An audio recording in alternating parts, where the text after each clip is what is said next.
الرحمن الرحيم سننظر أصدقت أم كنت من الكاذبين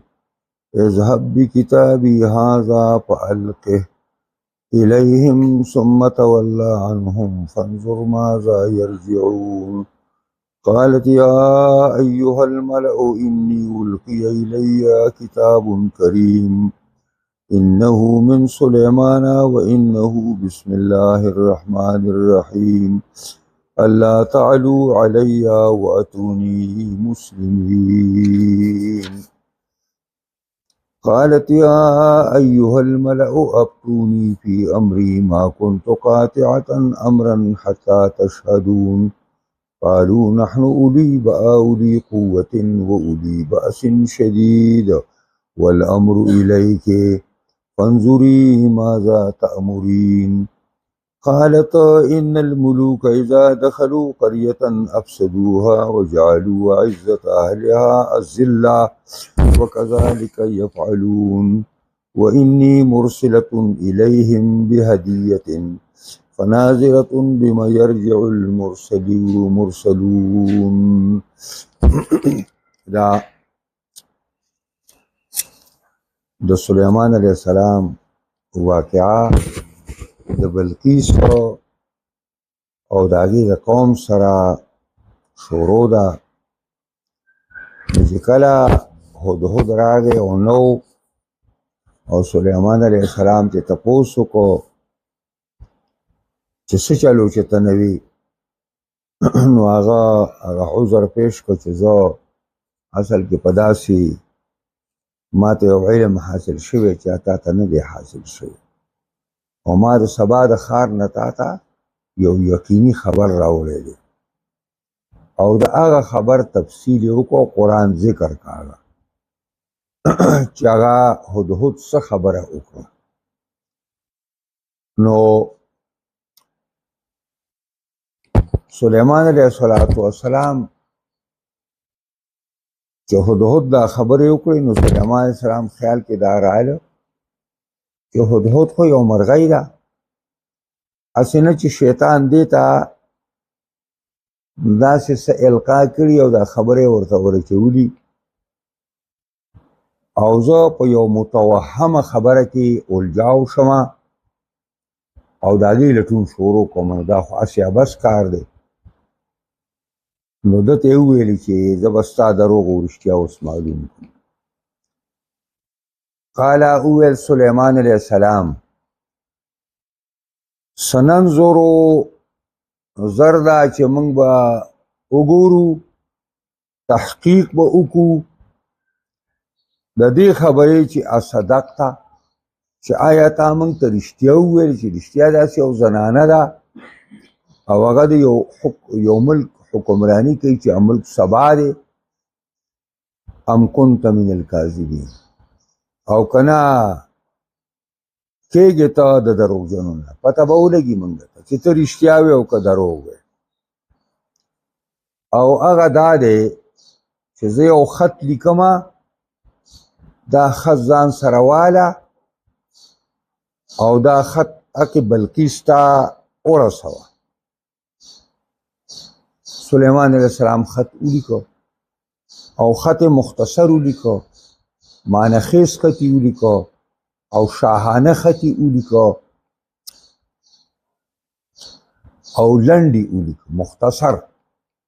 او د پیغمبرانو علیهم السلام خطونه مختصری معنخیز هغې کې حشو او تطویل نه وي بې پیدې خبرې پکې نه وي قال سننظرو زر دا چې موږ به سوچ او فکر وکړو وبه ګورو موږه چې ته رښتیا وایې او که ته دروغجن یې اذهب بکتابي هذا ای هدهد ویسه زما دې خط لره چې دا دی خط یې وله ورکړه او فالقه الیهم وروغورځوه دې خط لره دې بلقیس ته نو دا بلقیس یا په مجلس کې ناسته ده او بس حدود راغی او داسې وپړه کې داسې او خطې د مخو کې نه د هغې په دې جولۍ کې راواچ او یا دا اوده ده په خپل محل کې او په هغه دریچه کې دی ورننوت او خطې ورته په دې سینه باندې کېښود یا دا چونکې د لوی خدای د دوی نورو نو د هغې چې کومه مجسمه ساده شوې وه دا د هغې د عبادت لپاره تلله او په دې مخ کې ورته دا خط ور واچوه درې روایات دي تفسیري فالقه الیهما ورواچوه دې خط لره دې ته یعنی بلقیس او د بلقیس هغه کبینټ ته ثم تول عنهم بیا واوړه د دینه د دغه ځای نه دا توله په معنا تنحه دی او چې وایي که نه په فقې په کتابونو کې چې که کوم ځای کې اوبه ودرېږي او ته اودس په هغې کې وکړې او غسل وکړې نو خپې به په دغه ځای کې نه وینځې ثم تنحه عن هذه المکان بیا به دغې مکان نه ایسته شي او اخوا به شي نو ثم توله عنهم بیا د دې نه اخوا ته شه ځکه دا د شاهانه آدابو نه خلاف دي چې ته خط قاصد خط ورکي او سفیر خط ورکي او بیا د بادشاه په سر ولاړي چې هغې ګوري دا شاهانه حالاتو سره منافي دي نو ته اخوا ودرېږه پناه ودرېږه او په داسې انداز ودرېږه چې ته د هغې دا گفتګو اوري او سوال او جواب یې اوري چې ما له څه جواب راکوي ماذا یرجعون چې دوی په څه واپس کېږي ما ته بس خط چې کله بلقیس ته میلاو شو او خط هغې راواخیسته خط باندې مهر لګېدلی دی او شاهي مهر پې دی قالت یا ایها الملأ وویل بلقیس اے جرګې ملأ جرګې ته وایي دغه کابینټ ته وایي دغه غټایټو ته وایي دغه د بادشاه نه چاپېره کسانو ته وایي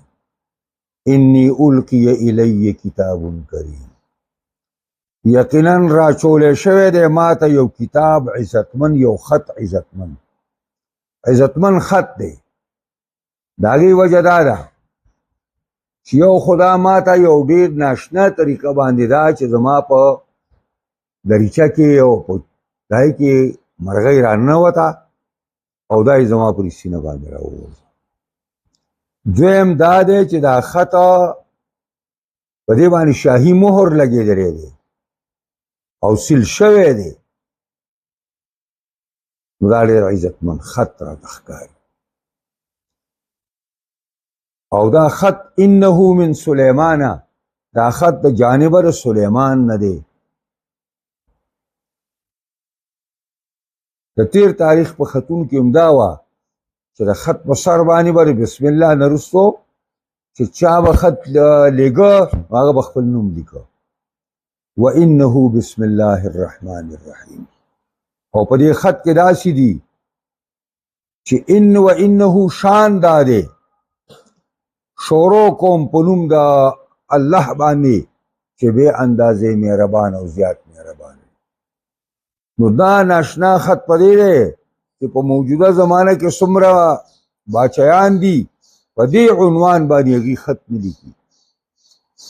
او په خط کې یو ډېر لوی خبرې ته اشاره ده چې هغه توحید د الله رب العزت دی چې زه شروع کوم په نوم د الله باندې چې رحمان او رحیم دی او د خط مضمون دا و الله تعالو علی واتونی مسلمین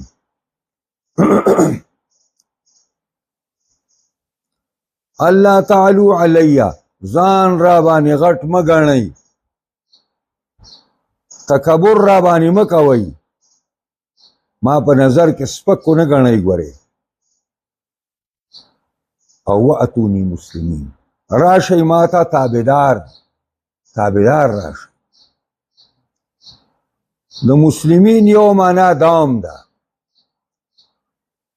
چې راشئ ماته تابعدار، یعنی معنا دا ده چې زما اطاعت وکئ او زما تابعداري وکئ او زما خواته راشئ. بس دا شاهانه حکم شو. او حضرت سلیمان شاه هم دی. او دا معنا ده چې زما خواته راشئ په داسې حالت کې چې مسلمانان یې، یعنی مشرف بالاسلام ګرځېدلي یې، مسلمانان زما خواته راشئ. نو دا پیغمبري دعوت شو. نو حضرت سلیمان پیغمبر هم دی.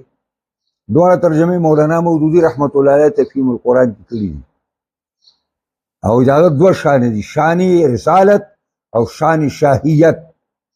دواړه معناګانې بالکل برابر دي. صحیح. یا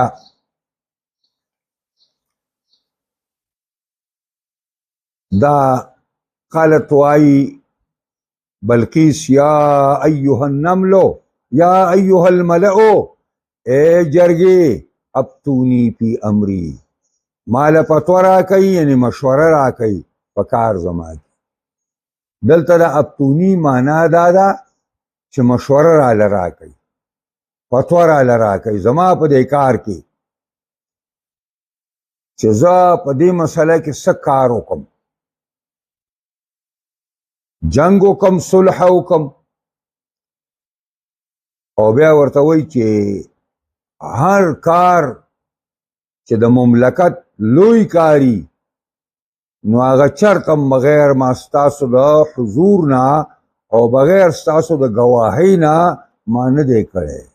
ما كنت قاطعة امرا، نه یم زه پرې کوونکي او فیصله کوونکي د یو کار،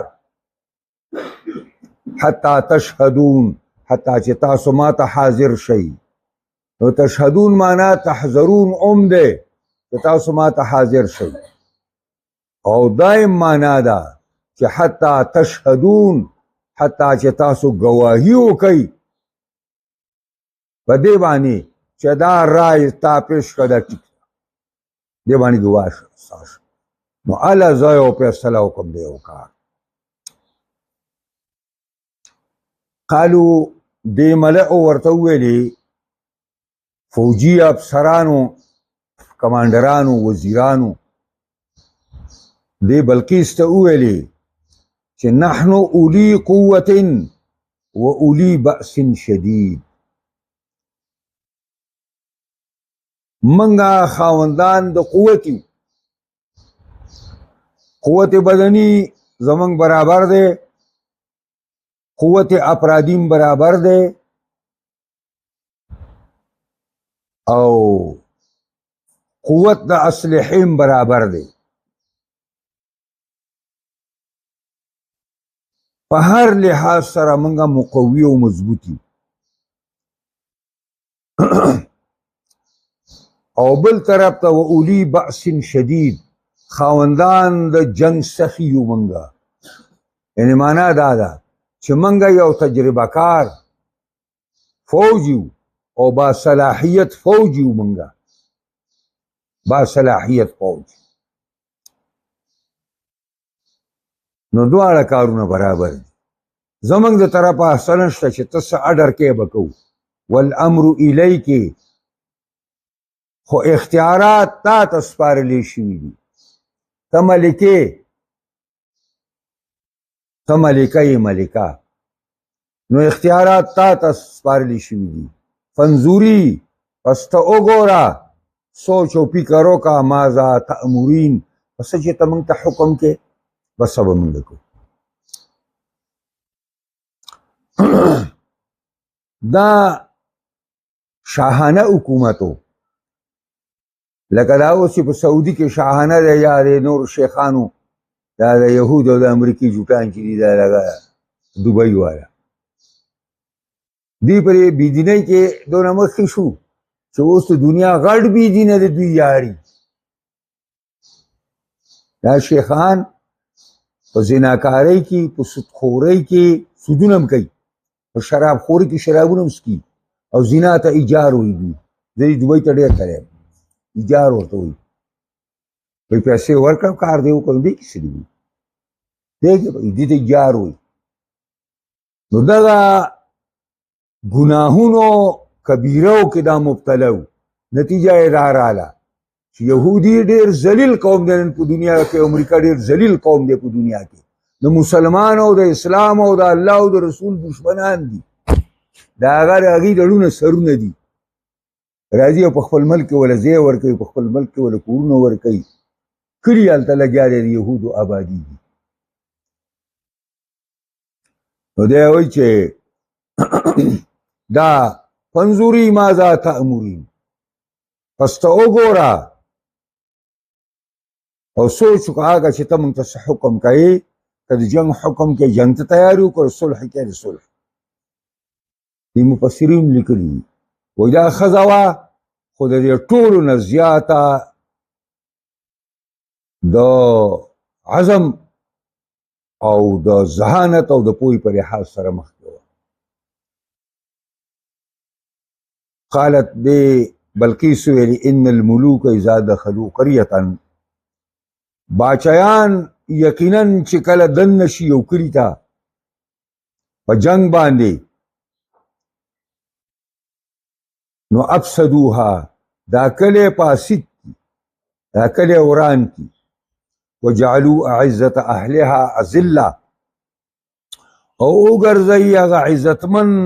اوسیدونکي د دې کلي چې هغه شاهان دي، د شاهانو پیروکار دي، اذلة هغه ذلیل او خوار کی. وکذلک یفعلون، او دا عام عادت دی د ملوکو او د باچایانو چې هغه یو علاقه په زور ونیسي. نو کومو خلکو چې ورسره مزاحمت کړی دی هغه خلک ذلیل کی، هغه خلک بې کوره کی، هغه خلک بې اختیاره کی، هغه خلک د غلامۍ په شکل باندې بیا د هغوی اوسېږي. نو وانی مرسلة الیهم بهدیتنا، یقینا زه لیږونکی یم دوی ته بهدیتنا یو تحفې لره، زه دوی ته یو تحفه لیږم. وناظرة بما یرجع المرسلون، پس بیا کتل دي چې په څه باندې واپس کېږي هغه لیږلې شوي. یعنې معنا دا ده چې زه یو تحفه درته لیږمه، که چېرې دا بادشاهي دنیایي بادشاهي، نو دی به د پیسو لالچي، نو دا هدیه به قبوله کړي. نو بیا تکړه شي، بیا ورسره جنګ کوي. او که دا هدیه د موږ ته واپس کړه، نو پته ولګېده چې دی د مال او د دولت غرضي نه دی، د مال او دولت غرضي نه دی. دی چې د څه غرضي دی، نو هغه دا دی چې دی موږ ته یو درسته لار بیا ښیي. نو بیا به د الله پیغمبري بیا خبره منو. نو تحفه کې قسمه قسم شیونه ولېږل. ځکه چې کله کله باچایان چې دی نو د مال او د دولت په وجه په بل ملک باندې حمله کوي. کله دا دی چې د هلته ډېرې مزدارې زنانه به میلاو شي، د دې لپاره جنګ کوي. او داسې د ډېرو خبرو لپاره، د دنیوي اغراضو لپاره جنګونه کوي. بلقیس هغه ټولې خبرې په دې کې راکړې. جنکۍ هم پکې راولېږلې، لالونه او جواهرات هم راولېږل، او ډېر هر څه راولېږل، خوشبویان هم راولېږي، هر څه راولېږل. دې مفسرین لیکلي وي کله چې سلیمان سلام ته پته ولګېده چې دې هغه دغه را روان دی، نو پیریانو ته ویل چې شابه زما دی دربار دا دغه نه دی، دا صحن ویل دا د سرو په دې خښتو باندې دغه کوي. پیریانو لګېد د سرو خښتې ولګوئ داسې. هغې چې داسې راغله چې د دربار ته نوځي لاندې ګوري سرو خښتې دي کوم شی چې راوړی ورته ډېر سپک ښکاره شو چې دا موږ څه شی راوړو دا د سرو په خښتو باندې ګرځي فلما جاء سلیمان کله چې راغی دا وفد سلیمان علیه السلام ته او تحفه ورته پیش کړه قال سلیمان علیه السلام وی اتمدوننی بمال فما آتانی الله خیر مما آتاکم آیا تاسو تعاون او امداد کوئ زما په مال او په دولت باندې زه په مالونو څه کوم فما آتانی الله پس هغه چې مالا الله راکړي دي خیر ډیر بهتر دي مما آتاکم دا هغې نه چې تاسو ته یې درکړي دي بل انتم بهدیتکم تفرحون او تاسو په دغه خپله تحفه باندې ډېر خوشحالېږئ چې موږ ډېر قیمتي شی راغیستی دا تاسو په دې باندې خوشحالېږئ ارجع الیهم هغه استادي ته وایي تحفه دې واله او واپس شه دي ته بلقیس او د بلقیس کمانډرانو ته او ورته ووایه فلنأتینهم بجنود لا قبل لهم بها ولنخرجنهم منها أذلة وهم صاغرون واپس شه دی بلقیس او د هغې کمانډرانو قوم ته فلنأتینهم پس خامخا قسم دی چې زه به خامخا راتلو کوم دوی ته لام تاکید بانونی تاکید ثقیله خامخا به زه راتلو کوم دې بلقیس او دې قوم ته بجنود په داسې پوځونو باندې لا قبل لهم بها چې نه به یې مخه دوی لره په هغې باندې زما په پوځ به دوی مخه نشي کولی مقابله به نشي کولی او ولنخرجنهم منها زه به وباسم خامخا دوی لره د دې سبانه ذلة ذلیل او خواره وهم صاغرون وی به دوی سپکه ورزان قال نه به انشاءالله بیا سبق وایو الله دې موږ او تاسو په قرآن عظیم الشان کتاب باندې پوهې کړي او دې سره سره دې الله موږ له پرې باندې کامل مکمل عمل کولو توفیق راکړي